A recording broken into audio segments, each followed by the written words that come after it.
Қазақстан Республикасының мемлекеттік әнұранынан бастау алған іс-шара Кентау гуманитарлық колледжінде өткізілді.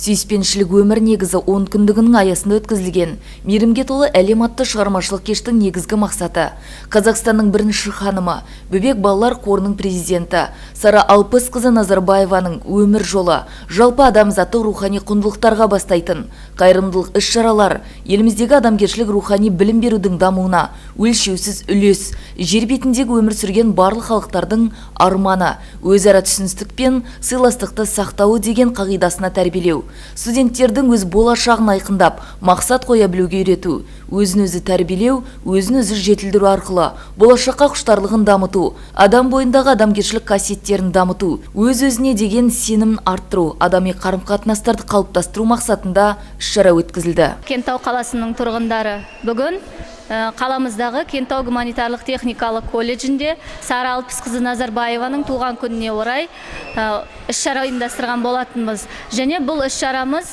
бір бүгін емес, 10 күн ішінде жалғасты. Іс-шарамыз 3 ақпан күні басталған.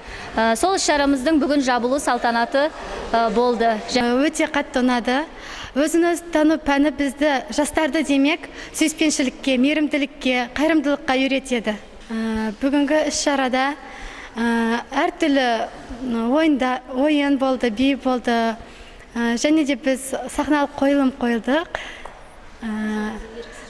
Сол кезде еріксіз жыладым. Әсері өте тамаша. Ұйымдастырылған іс-шара барысында колледж студенттері әннен шашу шашып, жас қаламгерлер өз туындыларын паш етті. Сонымен қатар кәсіптік колледжден арнайы келген қонақтар сөз сөйлеп, келешек ұрпаққа деген ізгі ниеттерін жеткізді. Ал өнер мектебінен арнайы келген өнерпаздар таланттарымен тәнті етті. Сондай-ақ сүйіспеншілік өмір негізі 10 күндігіне белсене атсалысқан топтар алғыс хаттармен марапатталып, еңбектері бағаланды.